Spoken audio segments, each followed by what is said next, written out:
액체 쪽 해야 되거든. 그래서 혹시 앞에 기체 부분 문제 풀다 보니까 이게 막힌 게 좀 있다. 혹시 질문할 거 있으면 얘기하고.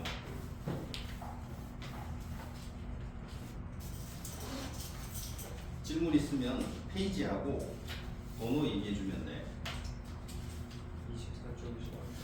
24페이지에 16번? 네. 16번 이런 문제들이 그냥 뭔가 기호로 쭉 나와 있어가지고 풀기가 좀 애매해 보이거든. 자, 거기 보면 산소가 들어있는 산소통 질량, 그 다음에 공기를 모두 뺀 주사기와 산소통의 노즐을 공원에 연결했다 뭐 이렇게 해가지고 산소 부피는 240ml, 그 다음에 산소통의 질량을 그 다음 측정했더니 W2g, 실험실의 온도는 27도씨 1기압이고 기체 성수 나와 있지. 산소 분자량 구하래. 어떻게 하면 되냐면 요거 PV는 nRT 이거 그대로 쓰면 돼. 그래서 여기서 분자량 어디 들어가냐면 여기 몰수에 들어가거든. 그러면은 여기 어떻게 된다? 분자량분의 질량 그 다음에 RT 이렇게 될 거란 말이야. 자, 그런데 내가 분자량을 구하고 싶지. 그러면은 PV분의 WRT 해가지고 계산해주면 돼. 자, 여기서 암기압은 1기압이라고 나오니까 1기압 그대로 들어가면 돼. 1기압 곱하기 그 다음에 부피는 얼마냐면은 거기에 240ml라고 나와. 그지? 그잖아. 그 주사기에 산소를 모두 모은 뒤 산소의 부피를 측정했더니 240ml다. 이렇게 나오니까 여기서 조심할 점은 ml가 들어가면 안 돼. 리터가 들어가야 되니까 0.24 리터 들어가면 되는 거야. 자, 그 다음에 뭐 하면 돼? 질량 찾아야 되지. 자, 즉 산소가 처음에 들어있던 게 W1, 산소를 모두 빼낸 게 W2야. 그잖아. 모두는 아니네. 산소를 빼낸 게. 그러면 W1에서 W2를 빼주면 뭐가 되는 거지? 산소의 질량이야. 그 다음에 R값 주어졌다. 0.08 곱하기 온도는 27도씨인데 조심할 점은 이때 T는 절대 온도가 들어가야 돼. 그래서 여기다가 273을 떠야 된다. 그러면 얼마냐? 300. 요거 계산하면 된다. 그럼 요걸 계산하면 얼마가 나와야 되냐? 100 곱하기 W1 마이너스 W2 뭐 이렇게 나오겠지. 이렇게 계산하면 되거든. 단위 환산 잘해야 돼. 이런 거는 단위 환산만 잘하면 크게 문제가 없어. 저는 3주 만에 왔어.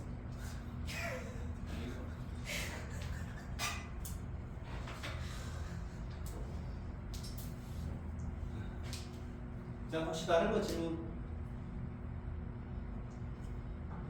네, 질문할 게 있는데 그거 푼 거를 집에 갖고 참 잘했네.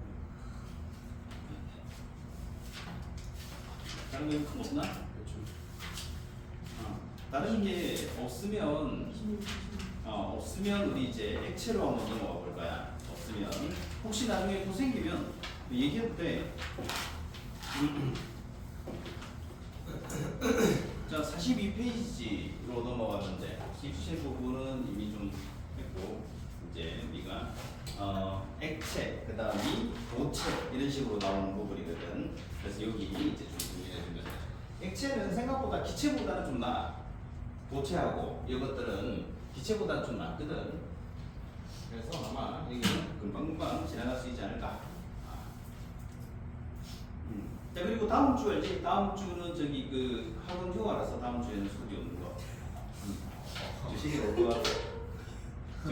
너무 많아가지고 갑자기 연락이 와서 학원 문을 안 열리는데요. 그래서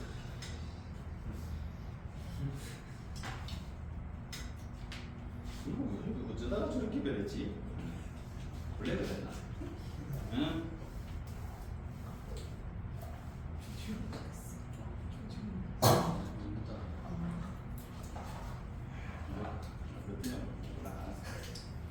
자, 42페이지 액체 하는 데서는 먼저 그냥 상 먼저 나와 있다. 상이라고 부르는 건 기체, 액체, 고체를 그냥 상이라고 불러요. 그래서 얘네들의 간단한 특징들 소개를 해놨는데 그렇게 중요한 건 아니야.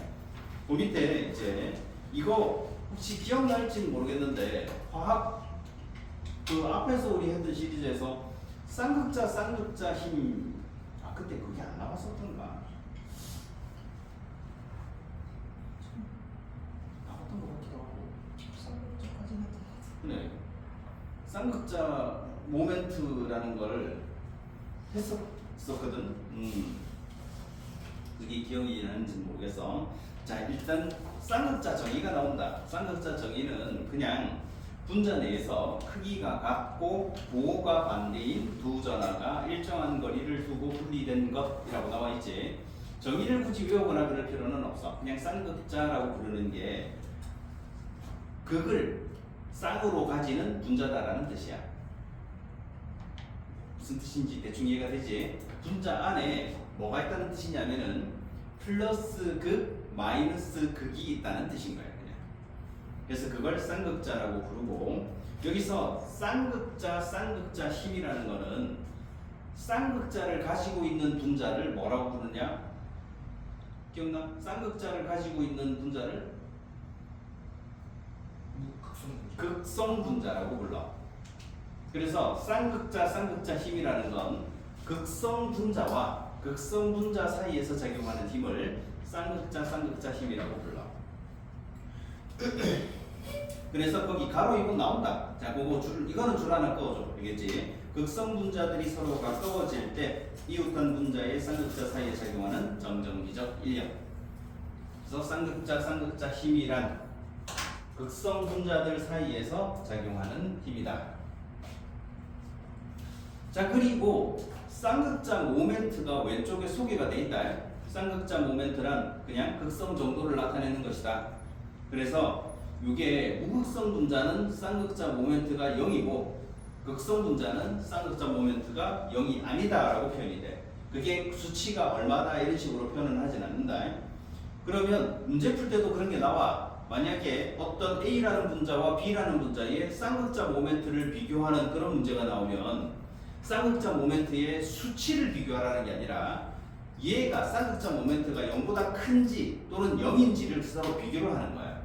그래서 만약에 쌍극자 모멘트를 비교를 하는데 둘 다 극성 분자를 가지고 쌍극자 모멘트를 비교하는 문제는 안 나와. 분명히 두 개를 비교를 할 때는 하나는 무극성 분자고 하나는 극성 분자로 나와. 항상 그렇게 나오거든. 이게 극성 분자끼리 쌍극자 모멘트를 비교한다 그러면 수치가 필요해.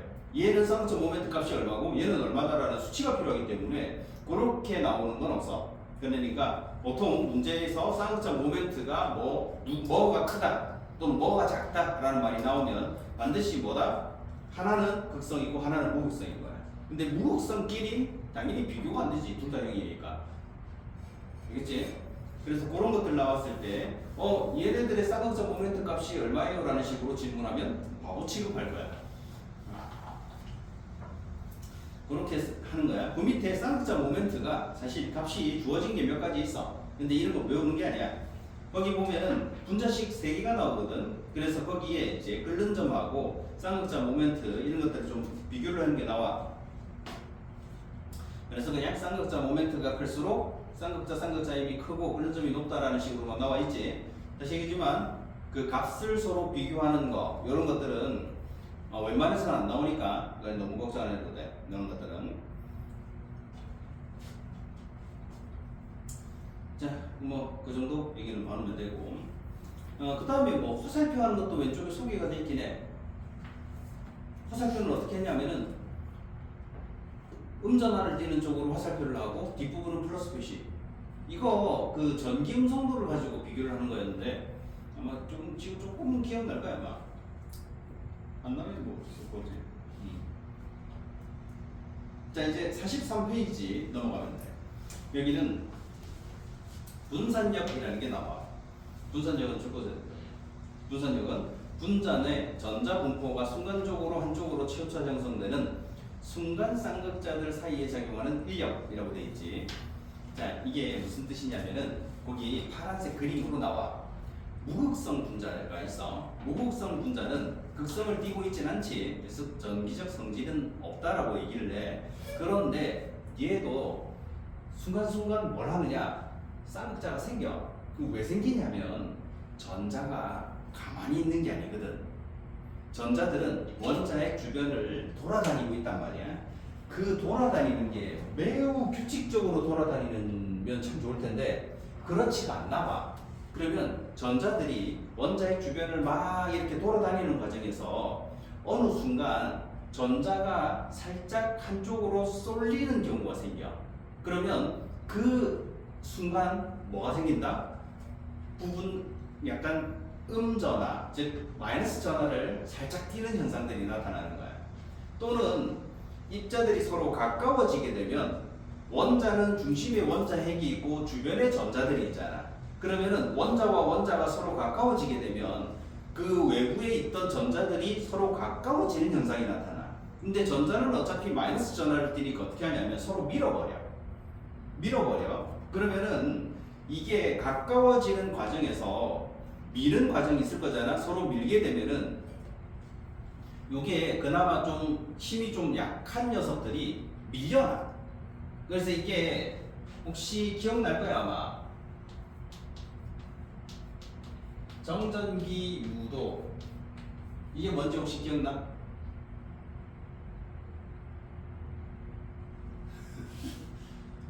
물어본 내가 잘못한 것 같은 느낌이잖아. 그렇더라. 이거 혹시 그러면 이거 기억나는 애 있으려나 이거? 검전기 기억나? 검전기에 이렇게 플러스 대전체나 마이너스 대전체를 근접시키면 이 금속박이 벌어지잖아. 이게 바로 뭐였더라? 정전기 유도 현상. 플러스 대전체가 근접해 오면 여기 있던 전자가 밀려나면서 어떤 일이 일어난다? 이쪽으로 마이너스 전하를 띠는 현상이 나타나서 벌어져. 여기 플러스가 오니까 이쪽으로 전자들이 몰려오고 여기는 있던 전자들이 가니까 플러스 전하를 띠는 이런 현상으로 벌어지는 거. 이게 정전기 유도거든. 이 분자도 똑같은 일이 일어나는 거야. 그러면 서로 다른 분자가 서로 근접하게 되면은 당연히 어떻게 한다? 전자들이 서로 밀게 되고 이때 밀려난 분자가 이렇게 오면은 한쪽에 전자의 힘이 조금 세. 그러면은 여기 있던 전자가 이쪽으로 밀려. 대신에 여기 어떤 상대적으로 플러스 전하를 띠는 현상이 나타나는 거야. 상대적으로 전자 숫자가 부족해지니까. 그러면 이 여기 작용해. 붙어. 그걸 분산력이라고 불러요. 그래서 그때 우리가 이 어느 한쪽에 살짝 이렇게 쌍극자 형태로 전하를 띠게 되는 현상을 순간 쌍극자라고 부르고, 그 다음에 반대쪽에서 생기는 걸 여기서는 순간 쌍극자를 유발한다라고 돼 있는데 이걸 뭐라고 부르냐면 유발 쌍극자라고 불러.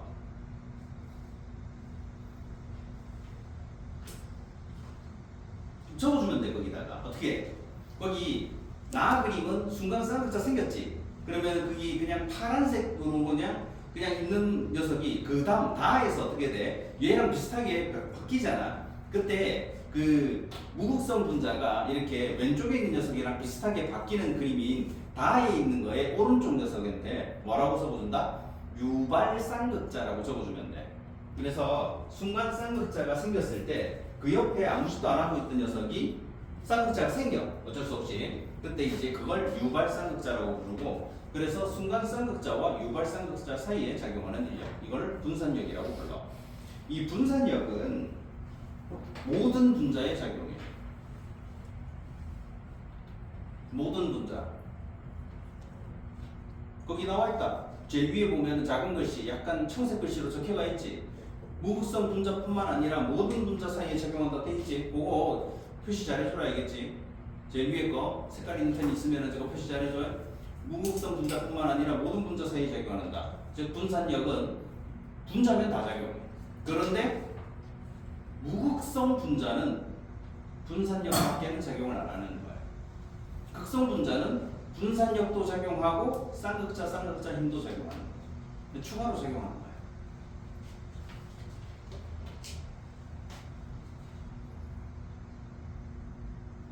그러면 극성 분자와 무극성 분자 사이에서는 인력이 작용 안 하나? 작용한다. 작용한다. 이겠지? 극성과 무극성 사이에서도 작용한다. 그럼 왜 작용하냐면은 여기에 극성 분자가 있어. 여기에 무극성 분자가 있어. 그러면은 극성 분자는 어차피 여기에 어떻게든 전하를 띠잖아. 플러스든 마이너스든 전하를 띠고 있을 거잖아. 그럼 얘도 무슨 일로? 정전기 유도로 뭐가 생긴다? 이번에도 유발쌍극자가 생겨가지고 인력이 생겨. 서로 붙어. 그런데 문제는 그 옆에 또 다른 극성 분자가 있잖아. 그러면은 얘와 얘 사이의 인력이 얘와 얘 사이의 인력보다 커. 그러면은 극성은 극성끼리 붙으려고 그래. 그러면 어떤 일이 일어나냐면은 극성 분자가 많으면 극성끼리의 인력이 극성과 무극성 사이의 인력보다 크기 때문에 극성끼리만 자꾸 모이려고 그래. 그러니까는 우리가 겉에서 보면 어떻게 보이느냐면 극성과 무극성이 안 섞이는 것처럼 보여요. 항상 얘네들은 인력이 큰 쪽으로 움직이거든. 만약에 분자가 하나씩만 있다면 극성과 무극성도 인력 작용한다. 그때 인력을 뭐라고 부른다? 쌍극자, 유발쌍극자 힘이라고 불러. 쌍극자, 유발쌍극자 힘. 근데 그거보다는 쌍극자 힘이 더 커.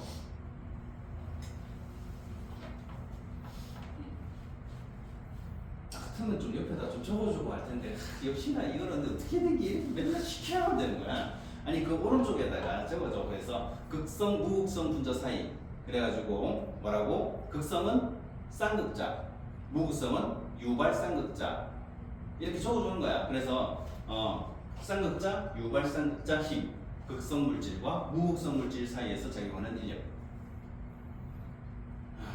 한 번 더. 쌍극자, 유발쌍극자 힘, 극성 물질과 무극성 물질 사이에서 작용하는 인력. 이렇게 적어주면 돼.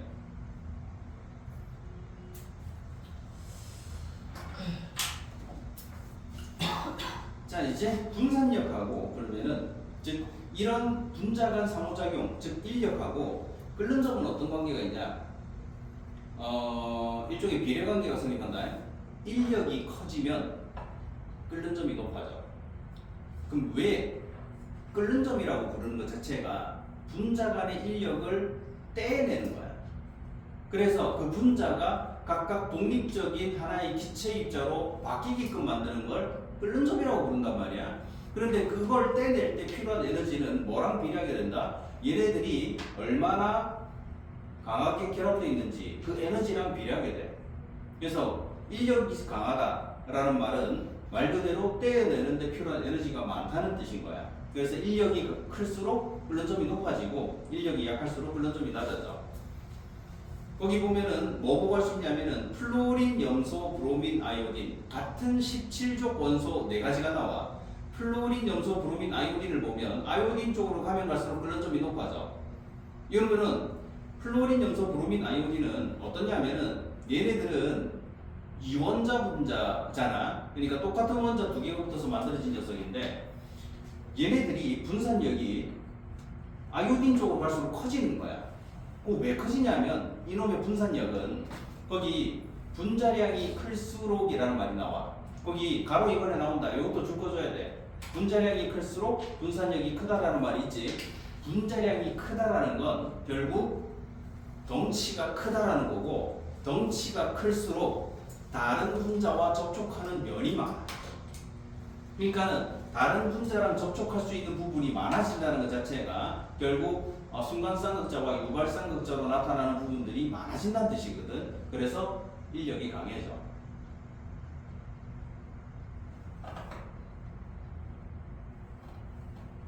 그리고 거기 설명 보면은 이런 내용이 나와. 편극 현상이라는 말이 나오거든. 편극은 극이 나눠져 있다 라는 뜻이야. 편극, 즉 우리가 뭐 이런 거 너 들어봤잖아. 편식 들어봤지? 편식이 무슨 뜻이야? 지가 먹고 싶은 것만 처먹는 걸 편식이라고 그러잖아. 그러니까 말 그대로 한쪽으로 우리가 치우쳐져 있다라는 의미로 쓰는 거거든. 그래서 뭐 편애하다, 편식하다. 그 다음에 뭐 우리가 스포츠 경기에서는 편파, 판정 이런 말들이 있잖아. 그런 거하고 똑같은 거야.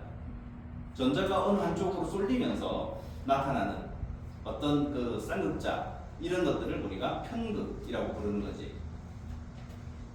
그래서 다시 얘기하지만 이 분산력은 분자량과 좀 밀접한 관련이 있다. 근데 문제는 분자량하고 관련이 있긴 한데 분자량이 비슷하다면 다른 분자와 접촉할 수 있는 면이 얼마나 넓은가가 그 다음 영향을 미쳐. 그게 네모난 박스에 나와 있다. 네모난 박스에 보면은 두 가지 물질이 소개가 되어 있는데 네오펜테인과 노말펜테인이라는 게 나와. 이거는 지금 여기서는 나중에 소개는 안 하고 우리 이게 그 요거 시리즈 물질과 하지 말고 그 화학 반응 시리즈 하나 더 있는 거 알지? 거기에서 소개가 될 거야 이거는. 이게 노말펜테인, 네오펜테인이라는 게 있는데 노말펜테인이 뭐냐면은 말 그대로 노말이라는 거는 무슨 뜻이야?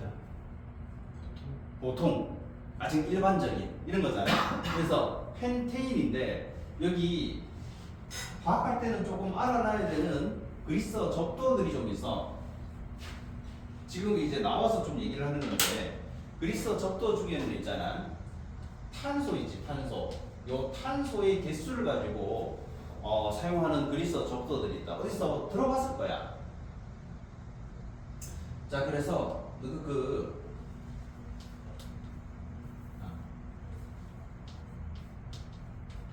메타 들어본 적 없나? 메테인, 메탄올 들어봤지? 메타, 에탄 그 다음 뭘까?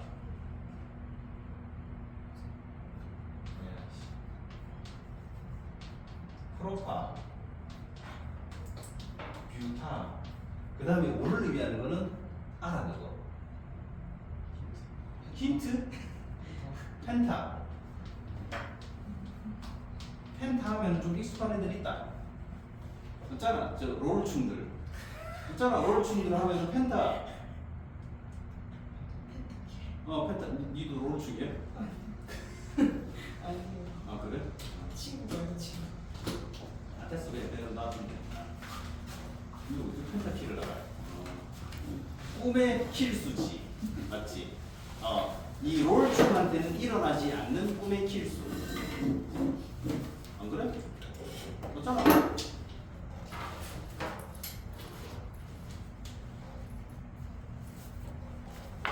이런 롤을 하잖아. 저 안 해? 진짜로 안 해? 아예 한 번만 하여튼 고등학생 때도 아직 이런 거 많이 나올 거야, 그지? 네 얘기 나오는 거 보니까 주변에서 맨날 또 그러고 있지, 그지? 자기가 뭐 펜타킬했다 뭐 이런 거 나오면 개구라야. 말이 안 돼. 이 정도를 이걸 하면은 어느 정도 실력이라 해야 된다. 응? 프로게이머 중에서도 우리가 1위가 누구야? 페이커 알지? 대충 돼야지. 그것도 매 경기마다 하는 것도 아니고 어쩌다 한 번씩 할 수 있는 거잖아. 그래서 자기가 뭐 이런 거 했다 이러면은 개꾸라시 치고 있는 병신시킨 거야. 혹시 그거 있잖아. 그 롤 하면 혹시 그 경기를 갖다가 리플레이 할 수 있는 거 있나? 혹시 그 경기 자체를 볼 수 있는 거? 그거 너 혹시 자기가 펜타킬에다가 그럼 들고 오라고. 개구라야. 말도 안 되는 소리지. 그래서 이건 좀 익숙할 거야. 왜? 누가 해본 애가 있다더라. 왜? 넌 아마 있을 것 같은데 주변에 해본 애가 있어. 말은 하지 않았어. 그런 말. 그런 말이 있는 건 아는데 누가 해본 적은 없다라고 얘기를 하는 게 당연하지. 진짜 될 리가 있나?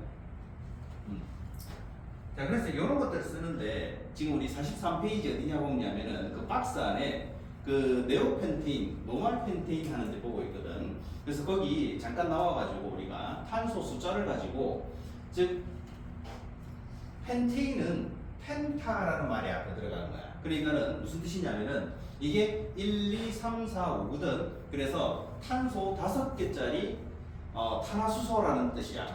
그래서 펜테인은 기본적으로 탄소 5개지. 탄소 5개에 수소가 12개 붙어 있는 걸 펜테인이라고 불러. 요게 원래는 이제 그 규칙이 좀 있어. 그래가지고 이런 게 있다. CnHen 플러스 2 형태를 가지는 게 있고 CnHen 형태, 그 다음에 CnHen 마이너스 2 형태의 어떤 그 탄화수소들이 있어. 얘 저기서 소개하고 있는 건 요 첫 번째 거 요거야. 그래가지고 여기에 5가 들어가면 12 들어가는 이런 형태로 해가지고 근데 보통 우리가 과학에서는 요걸 좀 많이 다뤄 이런 형태로 해가지고 많이 다루거든. 그래서 이 탄소와 수소로 구성된 물질들은 대체로 저런 형태를 가지고 있는 경우들이 많아. 그래서 여기 탄소가 5개, 수소가 12개짜리가 있는데 문제는 얘가 노말 펜테인은 어떻게 붙어 있냐면은 탄소가 이렇게 5개가 이렇게 붙어가 있으면은 여기에 수소가 12개가 이렇게 붙는 형태를 가지는 녀석이야. 이렇게 해가지고 우리가 이거를 사슬 모양이라고 불러. 사슬 형태의 구조를 가지는 녀석인데 문제는 얘가 똑같이 탄소가 5개인데 요렇게 붙는 녀석도 있다. 요렇게 붙는 녀석도 있어. 수소 숫자도 똑같아. 근데 문제가 뭐가 생기느냐면은 둘 다 펜테인인데 두 개의 성질이 달라. 두 개의 끓는 점이 다르다. 그래서 이렇게 가장 일반적으로 이런 식으로 이걸 우리가 가지가 달렸다라고 표현을 하거든. 이렇게 가지가 달리지 않은 걸 갖다가 뭐라고 부르냐면은 노말 뭐라고 불러. 그래서 노말 펜테인이 된 거지. 그러면 얘는 뭐라고 부르냐면은 얘는 가지가 하나가 달렸잖아. 그래서 이거는 아이소 펜테인이라고 불러. 그리고 거기는 네오펜테인이라는 게 나오지. 네오펜테인은 뭐냐면 얘가 가지가 달릴 때 요렇게 달리는 녀석도 있는 거야. 그래서 여기도 수소가 이렇게 붙어. 그러다 보니까 수소 숫자랑 탄소 숫자가 똑같은데도 성질이 다른 녀석이 있어. 그래서 얘는 네오펜테인이라고 불러.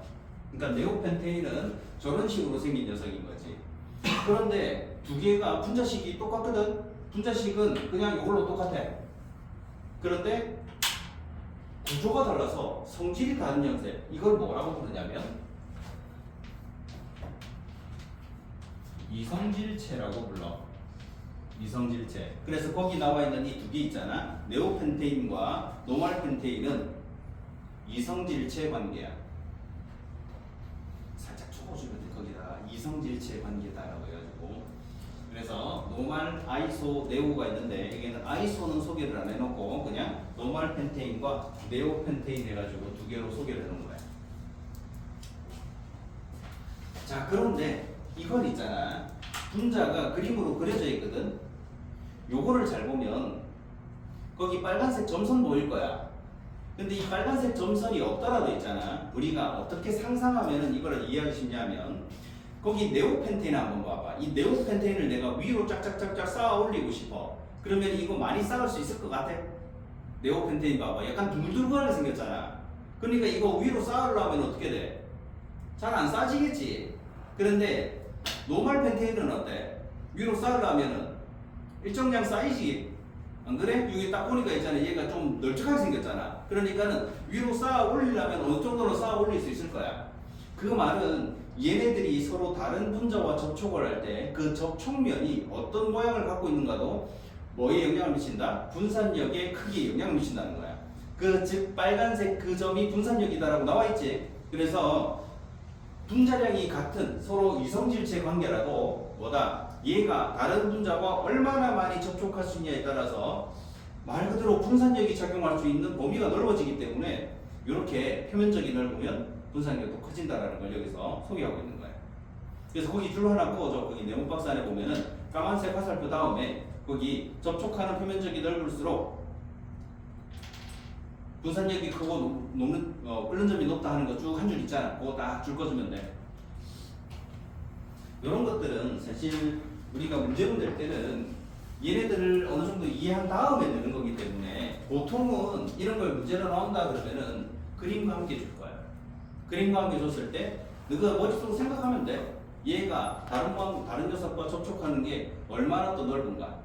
그걸 가지고 판단해 주면 되는 거야. 자, 그리고 요 탄화수소족은 어디선가 또 들어본 만한 그런 것들이 좀 있는데 뭐냐면은 요런 형태, 뭔가 이렇게 달려있는 거 있지. 뭔가가 이렇게 달려있는 형태를 표현할 때 쓰는 용어가 또 있다. 그래서 이번에도 이거를 우리가 1, 2, 3, 4, 5 이렇게 했잖아. 한 개 달렸을 때, 뭔가가 한 개 달렸을 때 뭐라고 부르냐면은 모노라는 말을 써. 모노. 모노는 누군가 어디서 한번 들어볼 수 있냐면은 그 소화할 때 지방 소화하면 뭐가 나온다라고 그러지? 지방산과 모노글리세리드라고 들어본 적 있지? 거기서 모노가 무슨 뜻이다? 한 개라는 뜻이야. 그러면 왜 그걸 붙였냐면은 지방은 글리세린에 지방산이 3개가 붙었거든. 근데 이 중에서 어떻게 한다는 뜻이냐면은 2개를 뗀다는 뜻인 거야. 그래서 글리세롤에 지방산이 하나 붙었다 해서 모노글리세리드라고 불러. 그래서 그 모노가 그 뜻이다.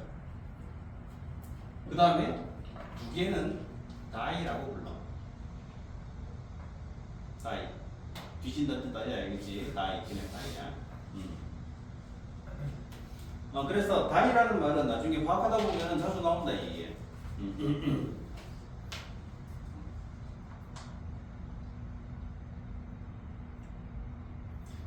사실은 거기 42페이지 왼쪽 제일 밑, 그 42페이지 제일 밑에 우리 쌍극장 모멘트 하면서 분자식 3개가 나오잖아. 이 분자식 3개에 이름이 안 적혀 있어.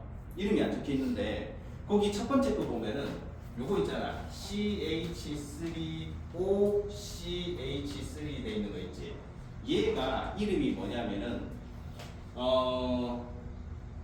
CH3 돼 있는 이걸 갖다 우리가 메틸기라고 불러. 산소 원자 하나에 요게 똑같은 게 2개가 붙었단 말이야. 그래서 무슨 2개의 가지 형태로 뭔가 붙어 있다 그래가지고 요거를 메틸기라고 부르는데 얘가 2개가 있다. 그래서 다이 메틸 에테르라고 불러. CH3, CHO 돼 있는 건 얘는 아세트알데하이드라고 부르는 건데 이거는 지금 당장 몰라도 돼. 나중에 필요할 때 그때 이거 말고 다음 시리즈 다른 시리즈를 또 하게 되면 그때서 소개될 텐데 그 시리즈를 할지 안 할지 난 잘 몰라. 너가 학교에서는 어떻게 진도를 나간다는 거 아직 혹시 들었나? 요거 아니 못 들었어. 일단 이거 한 거 맞지? 이게 시리즈가 2개라 가지고 이 시리즈가 하나를 가지고 이 학기를 통째로 하는지 중간고사 때 이 시리즈하고 기말고사 때 그 다음 시리즈 하는지 그걸 몰라. 그건 아닌 것 같지, 그지? 그 사이. 자, 하여튼 그 다음 그 시리즈에서는 이런 것들이 이제 소개가 되는 부분이야. 다이가 있고 그 다음에 요거는 너도 알아. 3개는 트라이. 트라이앵글 할 때 그런 거랑 똑같은 거야. 트라이. 그 다음에 4개가 어디선가 들어봤을 거야. 테트라. 테트리스. 사각형이잖아. 그 다음에 거제도 에 많다. 테트라포트. 이 깡촌 거제에 살면서 테트라포트가 뭔지 모르면 곤란하다 이겠지. 근데 문제는 여기 이미 그런 데가 있어. 테트라포트 하면은 저기 항구에 많다. 항구에 보면은 이렇게 생긴 거 있잖아. 이렇게 생겨가지고 이렇게 생겨가지고 뒤에도 이렇게 하나가 뚝 이렇게 나와 있는 이렇게 발 4개 달린.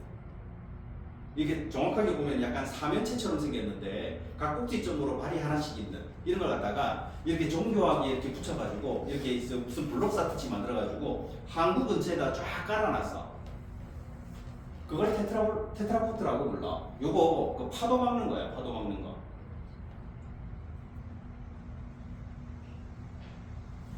맞겠지. 거제도 천지인데. 살리지.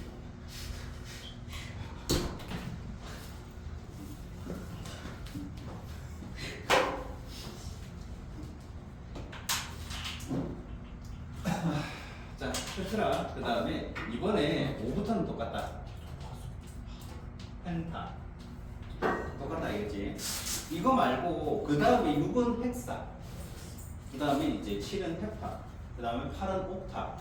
그래서 옥타 나오면 그 예전에 우리 과학에서 옥텟 규칙할 때 나오는 그게 옥타라는 말이 들어가 있는 거야. 그 다음에 노나, 그 다음에 데카 해가지고 이렇게 10까지 하는데 보통은 5까지 정도만 알아도 돼. 그래서 이게 이제 탄소 숫자에 따라서는 저렇게. 그 다음에 그 어떤 분자에 뭔가 달려 있는 게 있어. 그 달려 있는 게 개수가 뭐냐에 따라서는 이렇게.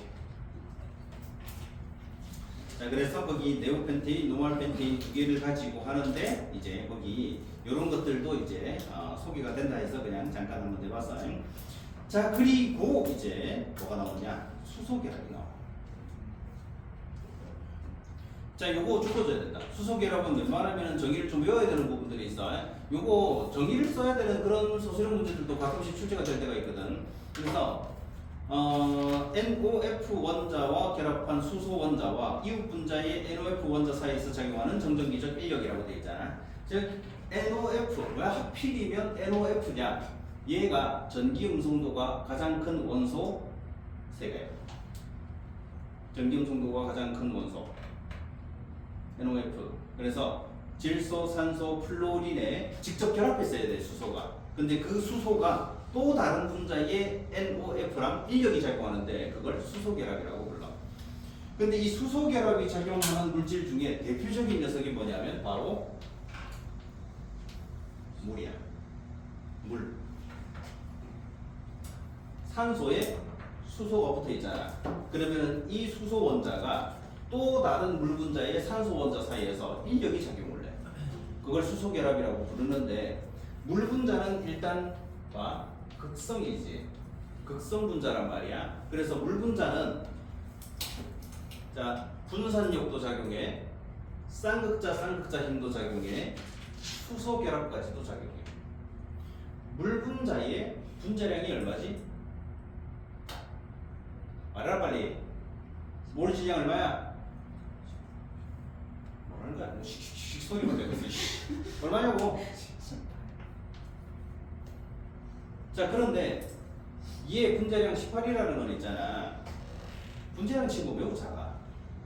분자량 치고 굉장히 작다. 생각을 해봐. CO2 이산화탄소잖아. 이산화탄소 분자량 얼마야? 44야. 44. 이산화탄소는 상온에서 무슨 상태로 존재를 해? 기체로 존재를 하지. 얘는 분자량이 얘의 절반도 안 돼. 분자량이 작으면 아무래도 분산력 이런 게 작게 작용하거든. 그럼에도 불구하고 물은 뭘로 작용해? 존재해? 상온에서 액체로 존재를 해.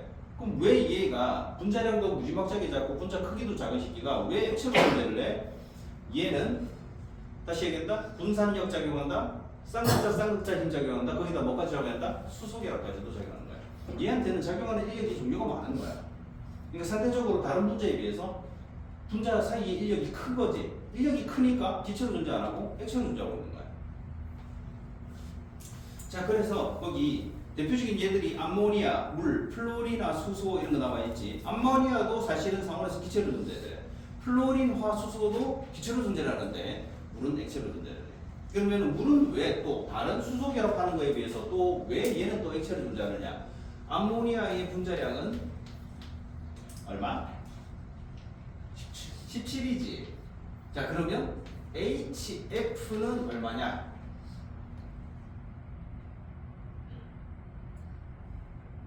모르겠다 그지? 나는 플로린을 모르겠는데 어떻게 하면 되냐? 산소의 원자량이 16이잖아. 알고 있지? 왜 이거 16이라고 하냐면 산소는 양성자 8개, 중성자도 8개 보통 갖고 있거든. 그러니까 질량수 자체가 원자량과 같다고 생각하면 돼. 플로린 몇 번에 있어? 9번에 있지. 플로린 9번에 있으니까 2에 원자량 하면 얼마 하면 돼? 대략 18 하면 돼. 거기다가 수소 하나 붙었으니까 대략 19 정도 하면 되는 거야.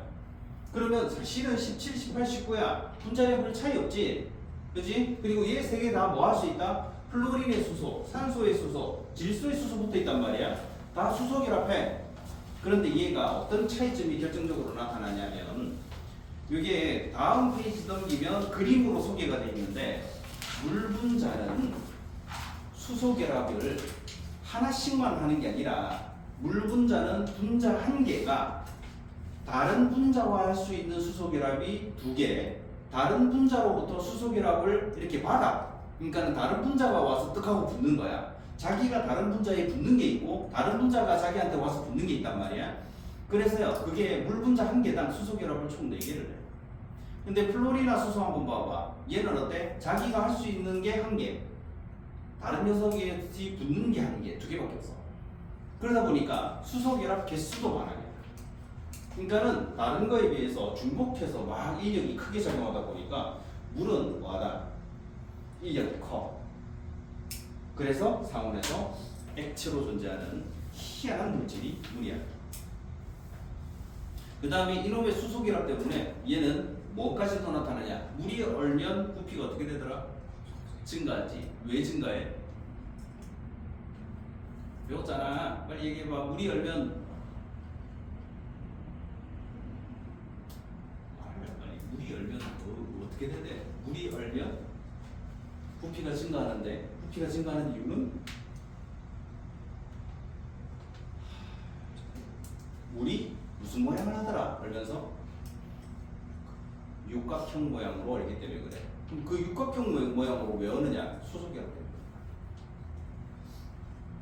수소결합이 이런 분자 간 상호작용 인력은 온도랑 반비례 관계다.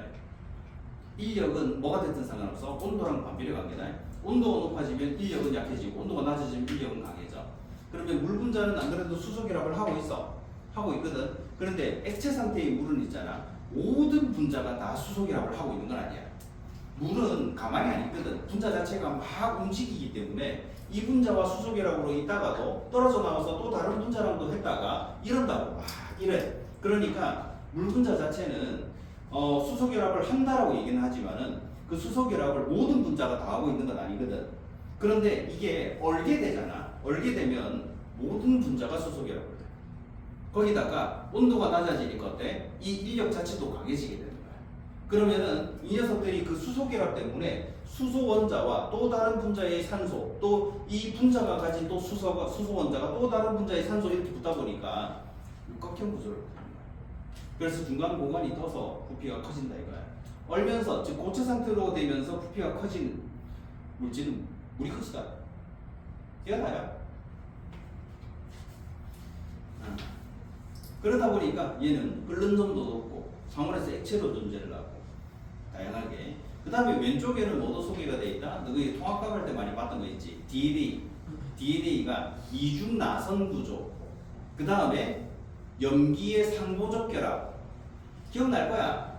이런 것들이 일어나는 것도 거기에 뭐가 있다? 수소 결합이 있어.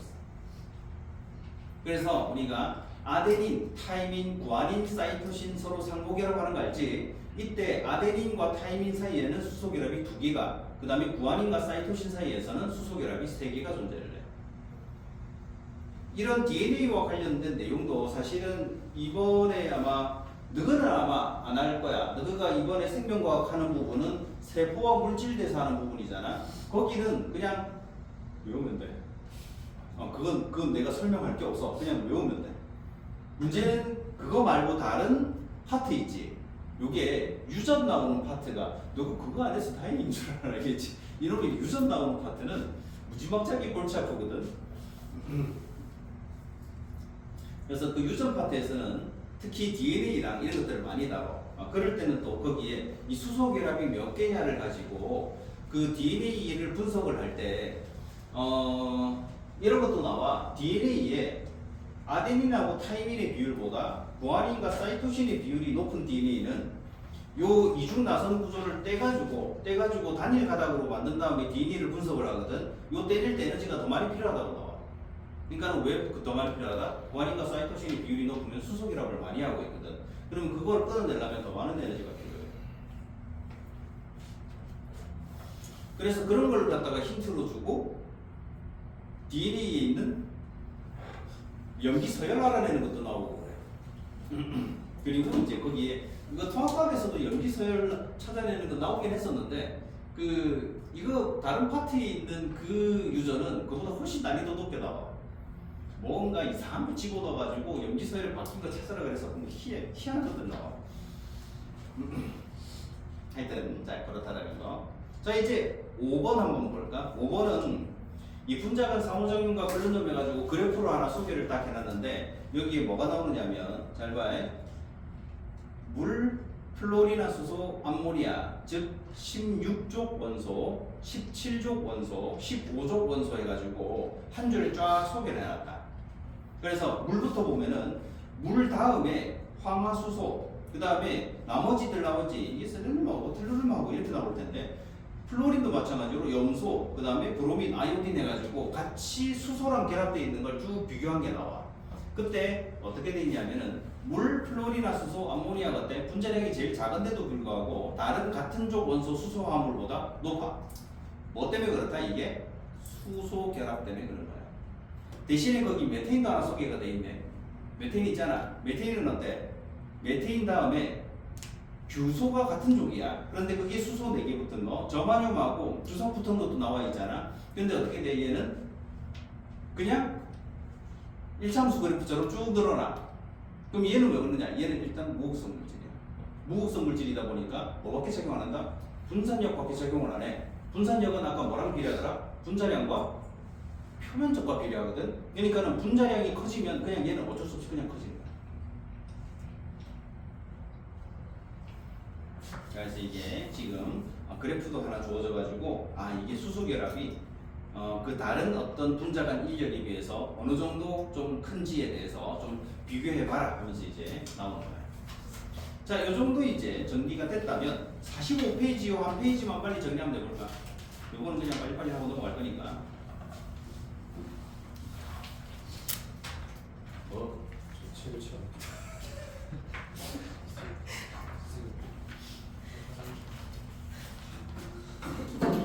대체 시비를 어떻게 찾아가나 몰라.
페이지 다 풀었나?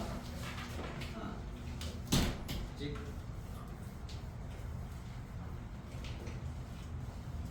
미노서식 보고 있었어. 다 풀었으면 지금 뒤에 이렇게 자기가 이거 그 간편답시로 빨리 채점 다 해보고. 답지가 없으면 제 옆에 좀 달라요. 이거 어디 가는 거야?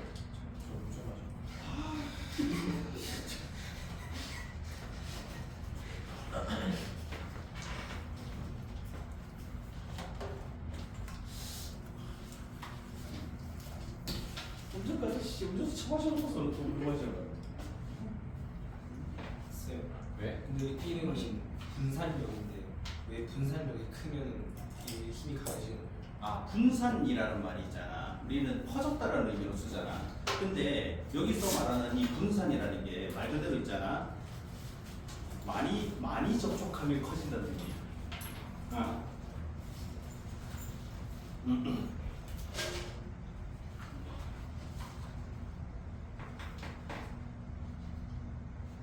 그래서 그런 게 좀 이해 안 되는 부분이 있을 수 있다. 뭐 분산이 왜 퍼져 있다는 뜻인데 그러면 약해지는 거 아니야? 라는 식으로 생각할 수 있는데 그것보다는 그냥 하나가 넓게 하나가 다른 것과 많이 접촉하면 커진다는 의미.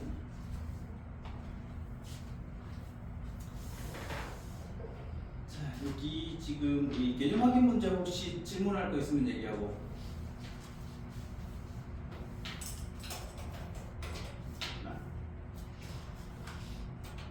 자, 없다면 이제 우리 46페이지 이쪽으로 넘어갈 텐데 여기는 뭐가 나오냐면 증기압력이라는 개념이 나와.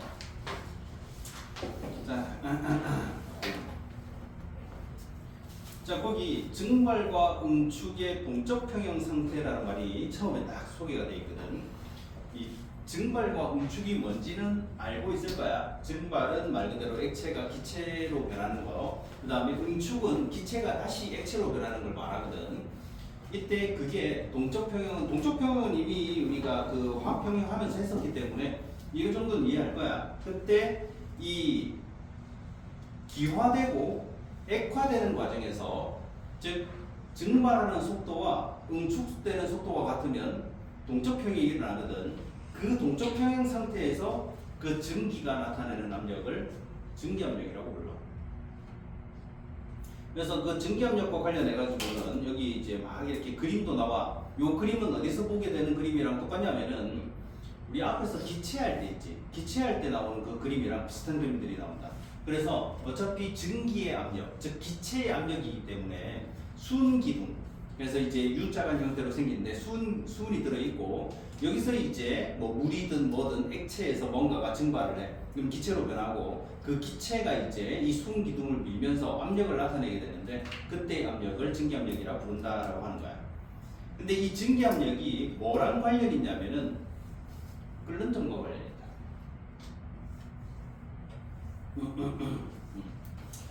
끓는 점과 그리고 증기압력 할 때는 조심해야 될 점들이 있어.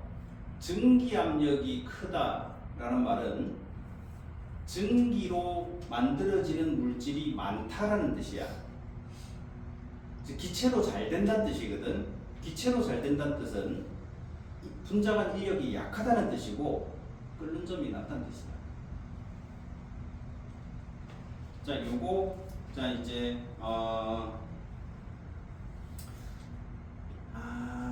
이거를 적어줄까? 이게 사실은 47페이지 탐구자료창이 있는데 그래프 쪽에 소개는 돼 있거든. 소개는 돼 있는데 그게 이제 좀 잘 안 보여. 글씨가 작다 보니까. 그래서 증기압력 쪽에다가 뭐 어디든 적든 상관없어. 좀 잘 보이게 뭐라고 적어두냐면 이렇게 적어줘. 증기압력이 크다. 화살표 하며 빨리 적어봐 빨리. 증기압력이 크다. 그 다음부터 화살표로 계속 이어가면 돼. 증기압력이 크다라는 말은 분자간 인력이 약하다. 끓는 점이 낮다. 이게 같은 말이야. 그러니까는 증기압력이 크다. 말 그대로 증기가 많이 생긴다. 그러니까는 인력이 작고 끓는 점은 낮다.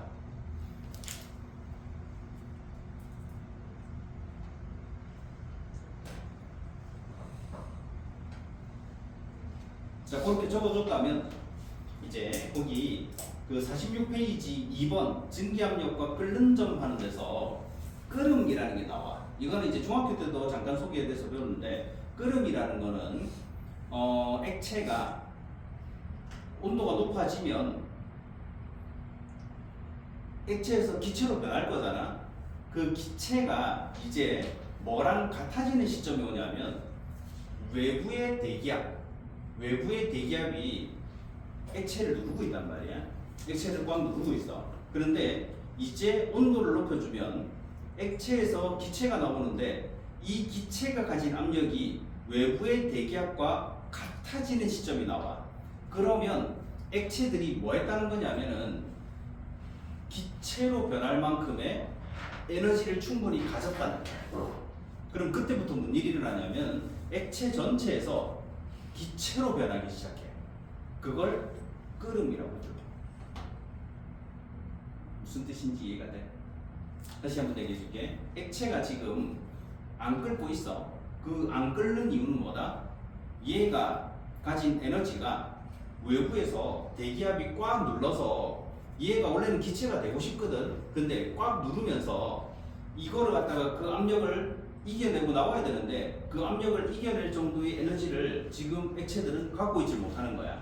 그 중에서 일부는 가지게도 돼. 그러면 그때 그 가지는 녀석들은 뭘 하게 된다? 증발이라는 걸 하는 거야. 자, 그런데 지금 전체적인 액체들은 다는 못 가지고 있거든. 근데 여기다 열을 가해. 열을 가하면 액체의 분자들이 이제 기체로 변할 만큼의 열 에너지를 가지잖아. 그러면은 이때 그 기체들이 외부의 대기압과 같은 기압이 딱 됐을 때, 압력이 딱 됐을 때부터는 액체 전체가 이제 기체로 변한다 이거야.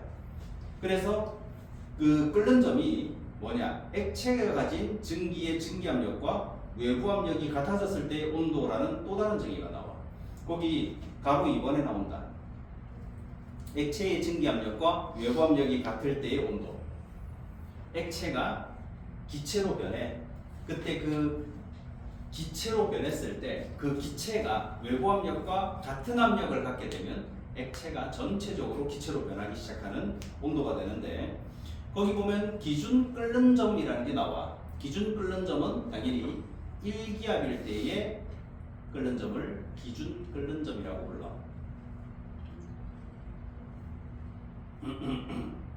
자, 그래서 끓는 점은 외부 압력의 영향을 받아. 녹는 점, 어는 점은 외부 압력의 영향을 잘 안 받거든. 그런데 끓는 점은 영향을 받아. 그러다 보니까 거기 지금 우리 증기압력 곡선 그래프가 나오거든. 그러면 거기서 딱 1기압일 때가 수은기둥 760mm Hg일 때잖아. 이때 이 기체가 이 압력을 갖게 되면은 그때부터 끓는다 해가지고 1기압일 때 물은 100도씨에서 끓는다라고 정의를 내려놓은 거야. 그리고 기압이 낮아지잖아. 그러면 물은 낮은 온도에서 끓게 돼. 그래서 이거 왼쪽에도 그런 거 소개가 돼 있다. 이것도 중학교 내용에서도 했던 건데 기억은 잘 안 날 수도 있어. 그래서 우리가 압력밥솥 이런 것들이 오히려 압력을 높여서 끓는 점이 높아지는 걸 활용하는 거. 그럼 끓는 점이 높아지면 어떤 장점이 생기느냐 하면은 물 자체가 100도씨가 됐을 때 100도씨라는 온도를 가질 때 필요한 열량이 있을 거야. 그런데 물이 끓는 온도가 만약에 120도씨가 되면 120도씨에 끓는다 그러면 그때는 100도씨보다 더 많은 양의 열을 액체가 갖고 있게 돼. 아직 끓지도 않은 상태에서. 그러니까 더 많은 양의 열을 액체가 갖고 있게 되니까 거기에 담겨있는 음식물에도 더 많은 양의 열이 전달이 되는 거야. 그러면은 어떻게 된다? 빨리 익어. 그래서 우리가 압력솥을 사용하는 목적이 뭔가를 빨리 익히거나 또는 안쪽까지 잘 익힐 때 쓰는 게 바로 압력솥이야. 그거 말고도 우리가 뭐 산에 가서 뭔가 물을 끓이거나 하면은 물이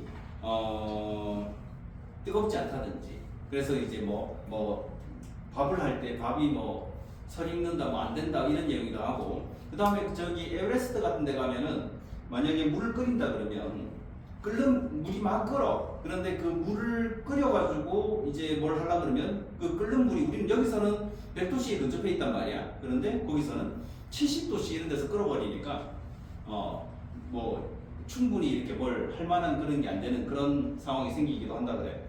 근데 뭐 사실 에베레스트까지 가가지고 물을 끓여서 뭘 할 일이 있으려나 모르겠다. 추워서 뒤질 것 같은데. 어? 컵라면 잘도 처먹어지.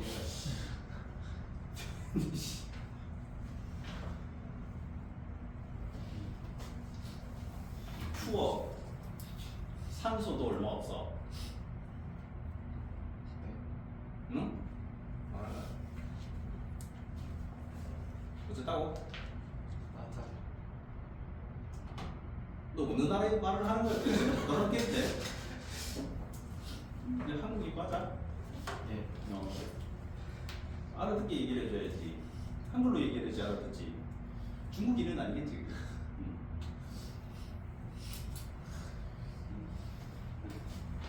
이게 저 수업 시간에 좀 프리하게 돌아다니는 걸 봐서는 중국인은 아닌 것 같긴 해. 중국에서는 그렇게 돌아다니면 침 맞기도 하고 그러거든. 뭐 어느 나라 사람이냐 도대체.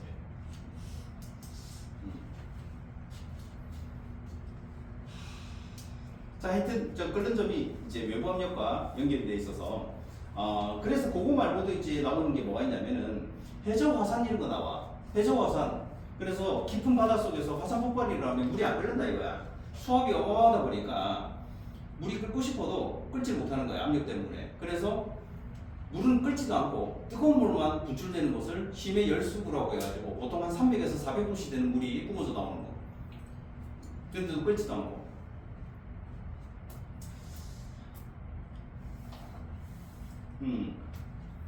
자, 그래서 이런 것들이 이제 또 연결돼 있는 게 그거 있잖아. 뭐지? 우리가 우주 공간에서 만약에 내가 그러니까는 우주 공간에서 우주복을 입지 않고 우주선 바깥으로 나오게 되면 어떻게 되느냐? 터지긴 뭘 터져? 안 터져? 왜 터져? 저 잠깐 좀 깨워라.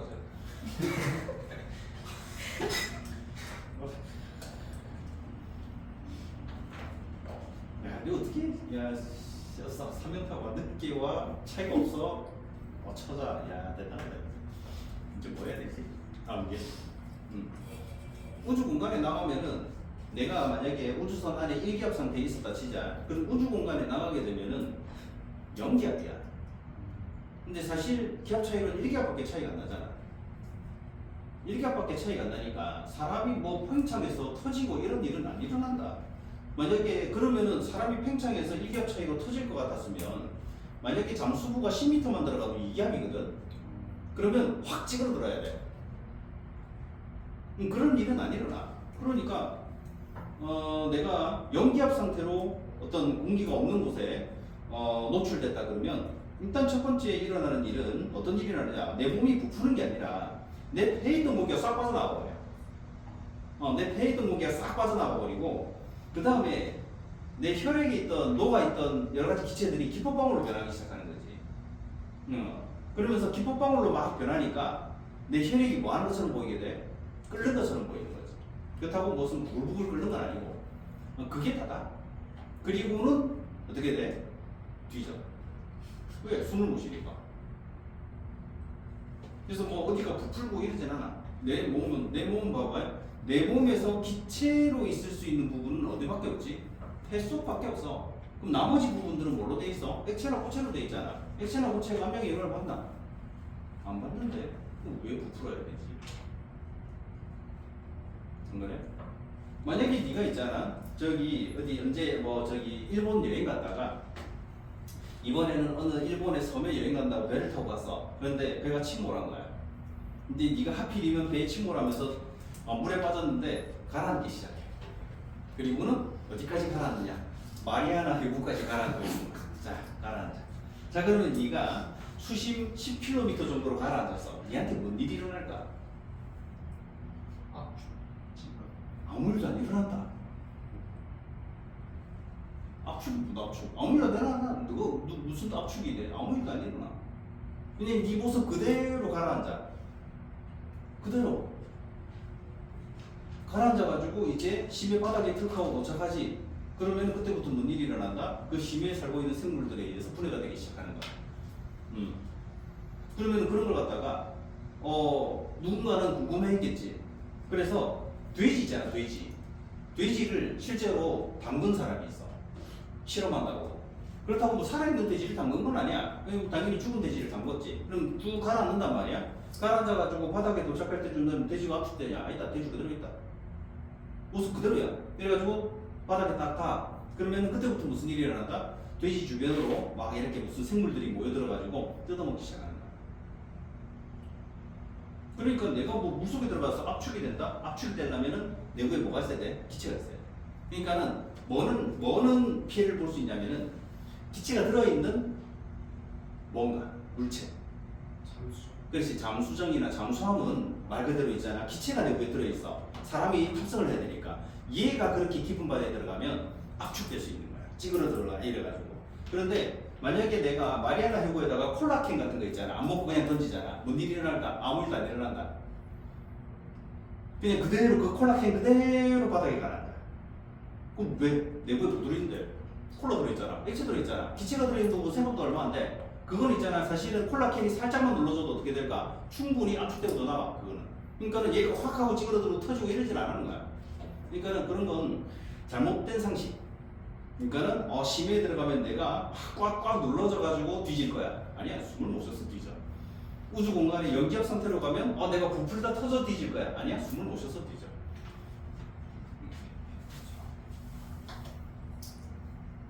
그래서 그냥 일단 우리가 연기압 상태에 내가 노출이 된다 하더라도 어떤 일이 일어난다. 뭐 피가 끓는다라는 표현을 쓰는데 실제로는 혈액이 혼합물이기 때문에 그 정도 압력에서 끓진 않아.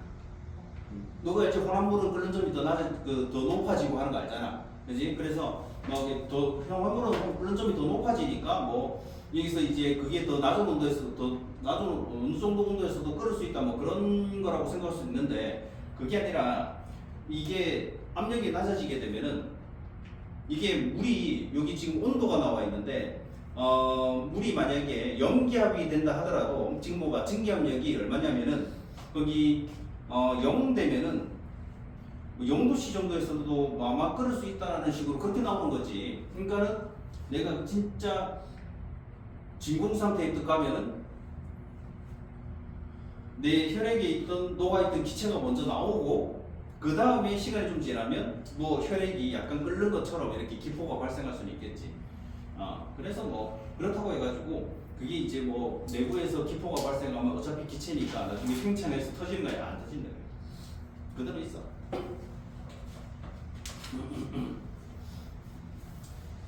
자, 그렇다는 것 됐으면 47페이지에 이제 탐구자료창은 몇 가지 물질의 증기압력 곡선을 나타내놨어. 그래서 거기 다이에틸 에터라고 되어 있는 거 적혀 있는 거 있지. 요 다이에틸 에터라고 부르는 게 예전 말은 다이에틸 에테르라고 불렀던 거야.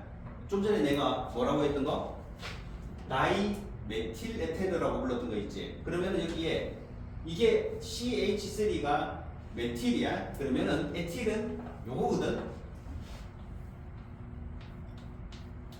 이렇게 들어가. 그러면 이렇게 O 이렇게 돼 있으면 이게 다이에틸 에테르 또는 다이에틸 에터라고 부르는 게 되는 거야. 얘가 증기압력이 자 지금 보니까 어떠냐면은 1기압이 되면은 34.5도씨 해가지고 이게 끓는 점이야. 그럼 얘는 왜 이렇게 끓는 점이 나냐? 당연히 있잖아. 얘는 분자간 인력이 약하니까. 그 다음에 에탄올, 물, 아세트산 해가지고 쭉 나와. 그래서 이게 증기압력이 크다 작다라는 어떤 걸 기준으로 하냐면 거기 34.5도씨 돼 있는 데 있지. 여기서 그냥 수직하게 그래프를 하나 딱 그어두면 거기 하나 그어져 있지. 그러면은 다이에틸 에터는 760mmH인데 에탄올은 대략 한 100, 물은 그거보다 더 작고 아세트산이 더 작지. 그러니까 온도 하나를 기준으로 얘네들의 증기압력을 봤을 때 다이에틸 에터가 가장 높아. 그 말은 뭐다? 얘가 아까 적었잖아. 증기압력이 크다라는 말은 분자간 인력이 약하다. 끓는 점이 낮다.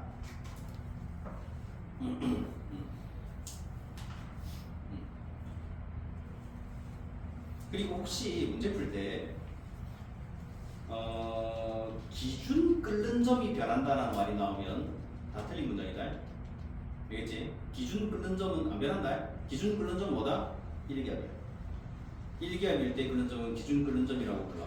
그래서 뭐 외부 압력이 변하면 기준 끓는 점이 변한다. 뭐 하여튼 기준 끓는 점이 변한다는 말이 나오면 그냥 틀린 문장이라고 생각하고 있으면 돼. 자, 그 내용 됐으면 이제 그 밑에 상평형 그림이 나와. 요게 이제 여기서 이제 좀 소개가 되는 건데, 상평형 그림은 뭐냐면은 상이라는 말이 고체, 액체, 기체를 상이라고 불러. 그러면은 그 평형이라는 뜻은 이런 세 가지 상 중에 두 가지 이상이 서로 동적 평형을 이루고 있는 걸 상평형이라고 불러. 그래서 그게 두 가지가 소개가 되어 있거든. 물하고 이산화탄소. 요 그래프 분석하는 것도 꽤 나온다. 문제에서. 그래서 이 그래프 분석 좀 잘해야 돼. 먼저 너는 이 그래프 두 개를 구분할 수 있어야 된다. 구분한다는 뜻이 뭐냐면 그래프가 주어졌을 때 요게 하나는 물이고 하나는 이산화탄소야. 첫 번째 나오는 게 물이고 그 다음에 이산화탄소지. 요거부터 구분할 수 있어야 돼. 그럼 그걸 어떻게 구분하느냐면은 내가 일일이 수치를 다 외워가지고 구분하기가 좀 애매하거든. 그때 요 그래프는 특징적으로 어떤 한 부분이 차이가 나. 그 그래프 잘 봐봐. 어느 부분이 딱 차이가 나? 융해곡선. 보이지? 빨간색 그래프 돼 있는 그 융해곡선이 있지.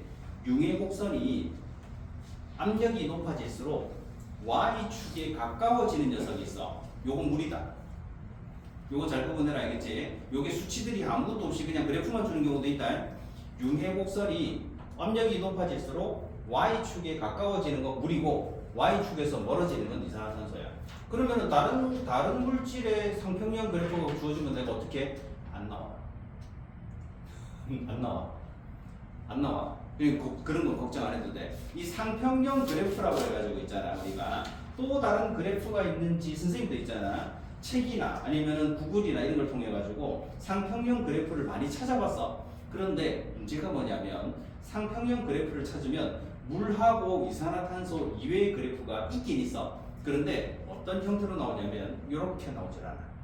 어떤 물질은 이 상평형 그래프를 보면은 우리가 여기는 지금 세 개밖에 없잖아. 고체, 액체, 기체 이렇게 상이 세 개밖에 없지. 근데 어떤 물질들은 고체에만 종류가 여러 개지가 있는 경우가 있다. 고체인데 같은 고체인데도 종류가 다른 고체가 있는 거야. 그러다 보니까 상평형 그래프가 잘 보면은 삼중점 보이지? 고체, 액체, 기체 세 개가 동시에 존재하는 거 삼중점 있잖아. 요게 보통은 하나씩 이렇게 하나 그려져 있잖아. 어떤 녀석은 삼중점이 여러 개 있는 게 있어. 근데 그 삼중점이 고체, 액체, 기체 세 개가 있는 게 아니라 서로 다른 종류의 두 가지 고체와 액체가 같이 있는 지점. 이런 식으로 있는 거야. 그래서 상평형 그래프가 매우 복잡한 녀석들이 나와.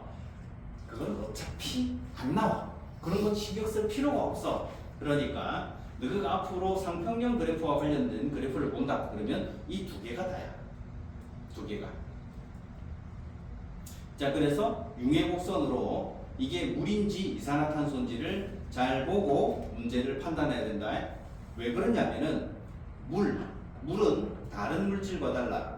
물은 어떤 때 밀도가 가장 커?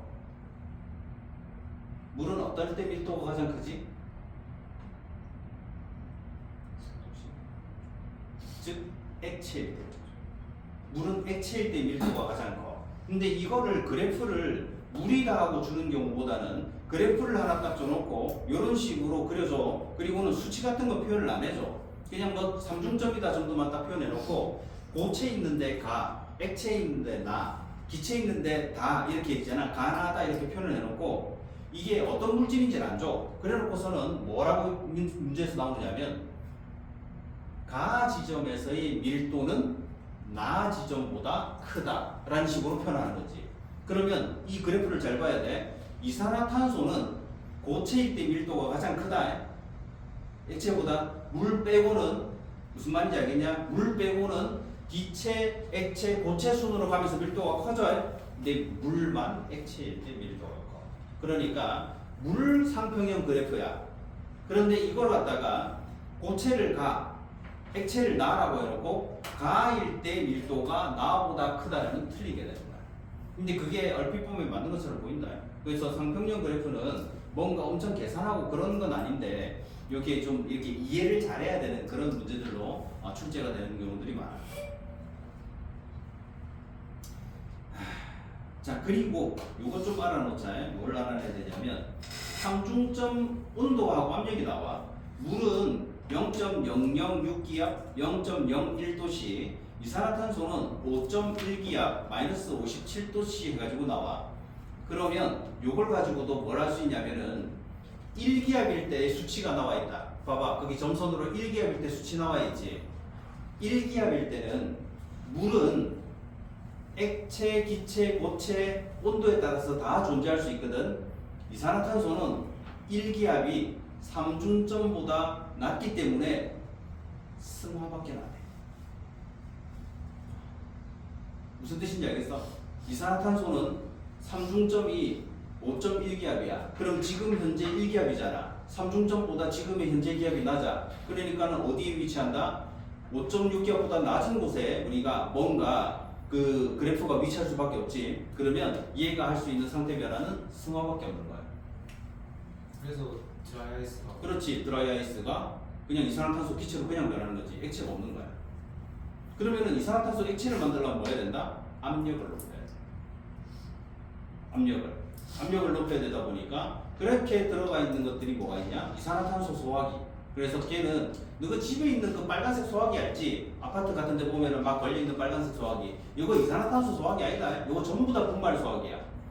그래서 내부에 분말이 들었고 얘가 열을 받으면 이산화탄소 기체를 생성하는 그런 형태의 분말이라면 이산화탄소 소화기는 덩치도 커. 그냥 일반적으로 이렇게 생긴 녀석이 아니야. 요 정도 크기의 빨간색 그런 소화기가 아니야. 덩치가 커. 그리고 분말 소화기보다 무거워. 왜냐? 이산화탄소 기체를 액체 형태로 압력을 가해서 넣어놔야 되다 보니까 소화기 자체가 압력 용기야. 그래서 얘는 두껍고 커.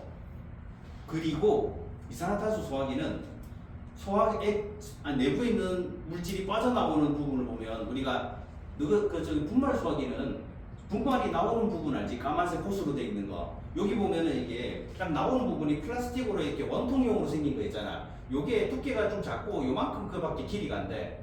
이산화탄소 소화기는 나팔처럼 생겼어. 나팔처럼 생겼다고. 얘는 크기도 크고 여기 뒤에는 얇은데 앞으로 갈수록 이렇게 넓어지는 형태로 그 노즐 자체도 달라. 그래서 이산화탄소 소화기는 내부에서 나와가지고 기체로 변하면서 외부로 뿜어지게끔 만들어져 있기 때문에 그게 있잖아. 생긴 것도 그렇게 생긴 거야. 그럼 얘가 입구가 좁으면 무슨 문제가 생기느냐면은 옆으로 퍼져. 그러니까는 내가 불이 나는 곳이 여기인데 이산화탄소 돼 있는 소화기를 쏘게 되면은 분말 소화기처럼 생긴 노즐을 쓰게 되면 옆으로 나와. 옆으로 나와. 여기서 불 꺼야 되는데 옆으로 퍼져버려. 그러니까 어떻게 지향적으로 만들기 위해서 일부러 길게 해가지고 만들어 놨단 말이야. 그래서 생긴 것부터가 달라. 그러니까는 우리가 가끔 그런 걸 물어보면 소화기 안에 뭐 들었어 하면은 이산화탄소라고 얘기하는 애들이 생각보다 많아. 그런데 집에서 쓰는 거는 이산화탄소 들은 게 아니다. 그냥 그 분말. 그러니까는 열을 받으면은 이산화탄소 기체가 발생하게끔 만들어진 녀석인 거야. 아니면은 이산화탄소 기체가 발생하거나 또는 열을 받으면 산소랑 빨리 반응하는 물질이 있잖아. 그래서 그 주변에 산소를 없애가지고 불을 이제 끄게끔 만드는 그런 물질로 돼 있어. 자, 그래서 그 이산화탄소, 자, 그리고 특이한 게 하나 있는데 요거는 문제에서는 잘 소개는 안 해. 학교 내신에서도 아마 소개는 안 하긴 할 텐데 가끔씩 질문하는 애들이 있어. 그 그래프에서 특징적인 게 하나가 있는데 융해곡선, 승화곡선은 그래프에 이렇게 그 Y축이랑 위쪽에 칸에 이렇게 잘려 있잖아. 그지? 그래프의 크기에 맞게끔 잘렸단 말이야. 그런데 증기압력 곡선, 얘 어떻게 되어 있는지 한번 봐봐. 가다 그냥 그래프가 끊어졌어. 보이지? 이게 어디에 쭉 가가지고 끝에 딱 닿아서 이렇게 그래프 만들다가 이렇게 끊어진 게 아니라 가다 없어졌다, 둘 다. 그럼 누가 실수했을까? 만들다가 어떤 시기가 이거 귀찮아가지고 뒤에 끝까지 쭉 안 늘리고 뭐 이렇게 만들었나? 이게 그게 아니고 여기서는 소개는 안 해놨어. 이 증기압력 곡선을 쭉 따라보고 가다 보면은 뒤가 다 끊겨버려 그냥. 요 끊기는 점을 임계점이라고 불러. 임계점, 그 끊기는 점을 임계점이라고 부르고 그 뒤로 그래프가 없는 이유가 뭐냐면 임계점을 넘겨닌 압력과 온도가 되면은 초임계 상태라고 해가지고 그 통 안에 들어있는 이게 이산화탄소든 물이든 요거 액체인지 기체인지 구분할 수 없는 상태가 돼. 그래서 그걸 초임계 상태라고 불러. 그래서 그게 그 그래프가 그 다음부터 없는 거야. 일부러 그렇게 만들어 놓은 거야. 누가 귀찮아서 만들어 놓은 게 아니라 일부러. 그 뒤로는 뭐다? 액체와 기체를 구분할 수 있는 경계가 사라져 버려. 그래서 통 안에 들어있는 게 기체인지 액체인지 구분이 안 되는지. 그래서 그걸 초임계 상태라고 불러. 나중에 한 번씩 들어볼 일이 생길 거야. 초임계라고 부르는 걸 뭔가 엄청 대단한 것 같잖아. 별거 아니다. 그냥 압력이나 온도를 좀 높여주면 초임계 상태를 만들 수 있어. 이런 것들을 활용하는 게 어디다 활용을 하느냐면은 그 건강보조식품 같은 거 있잖아. 건강보조식품, 부모님들이 드시는 건강보조식품 같은 데 보면 초임계 공법이라는 게 적혀 있는 경우들이 있다. 그게 대단한 게 아니라 이산화탄소를 초임계 상태로 만들어. 그냥 압력만 좀 높여주면 돼.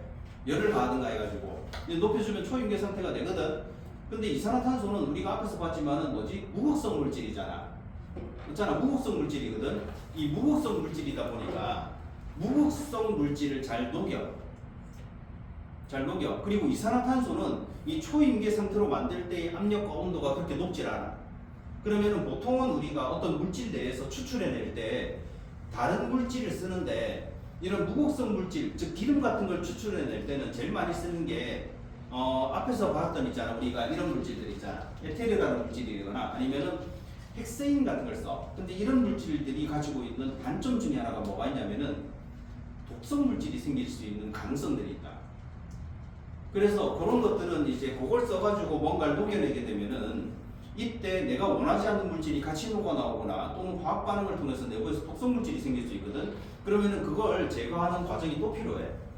그런데 이산화탄소를 이용해 가지고 이런 방식을 쓰잖아. 그러면은 내가 어떤 통 안에다가 내가 녹여내고 싶은 무극성 물질이 있어. 그리고 거기다가 이산화탄소를 채운 상태에서 초임계 상태를 만들어 버리면 얘가 이산화탄소가 이 무극성 물질을 녹여내는 용매로서 작용을 하는 거야. 그런데 이산화탄소는 어때? 내가 압력을 좀 낮추거나 아니면 어떻게 돼? 순식간에 기체로 변하지. 그잖아. 그러니까 순식간에 기체로 변해주니까 초임계 상태로 만든 상태에서 내가 그걸 갖다가 이제 여과장치를 통해서 찌꺼기를 걸러내고 압력만 조금 낮춰주면은 이산화탄소는 금방 기체로 변해 빠져나가. 근데 이산화탄소가 뭔가 다른 거랑 반응을 해가지고 불순물을 만들거나 하지도 않아.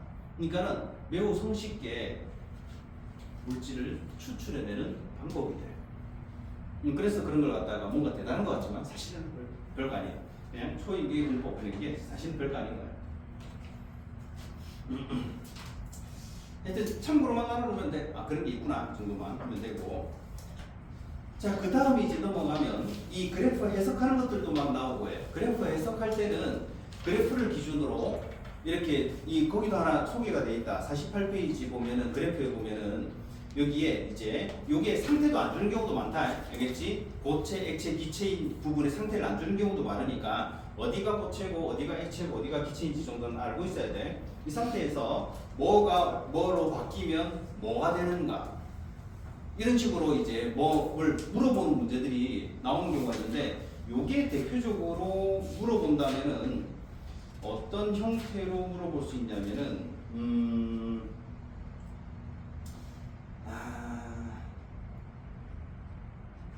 이게 그러니까 56페이지 같은 56페이지 살짝 넘겨보면은 거기 그래프가 몇 개 소개가 돼 있지.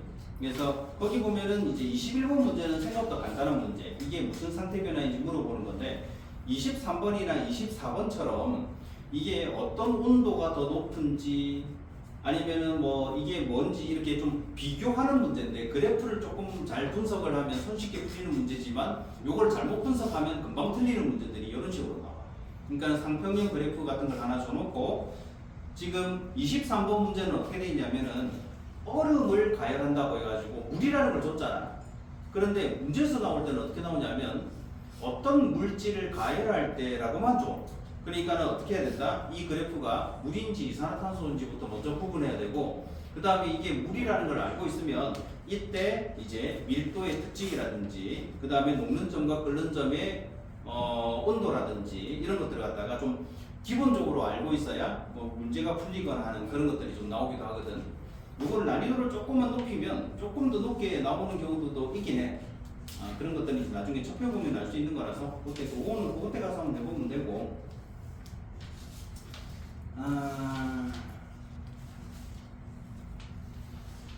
거기 48페이지 그 밑에 보면은 Q1, Q2 돼 있는 거 있잖아. 거기 보면 Q1에 다음 조건을 줘. 0도씨 1.5기압에서 물은 어떤 상태일 때 안정한가 이런 것도 찾아라는 거 나오지. 그러면 그 위에 있는 상평형 그래프를 보고 찾아주면 된다. 요거는 이제 너가 이제 풀어보면서 하면 되고 그 다음에 이제 밑에는 가에서 뭐 압력을 일정하게 유지하고 온도를 낮출 때 그때 어떤 상태면 이거는 찾기 쉬울 거야. 그지? 그래서 요거부터 해가지고 그 오른쪽에 49페이지에 있는 개념 확인 문제 지금 빨리 좀 해볼까 요거. 요거는 지금 좀 해줘야지. 안 그러면 좀 해봐봐 이러면 안 할거든. 지금 해야 돼.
오늘은 시간이 다 돼서 여기까지 하고 뒤에 있는 문제는 숙제로 좀 해.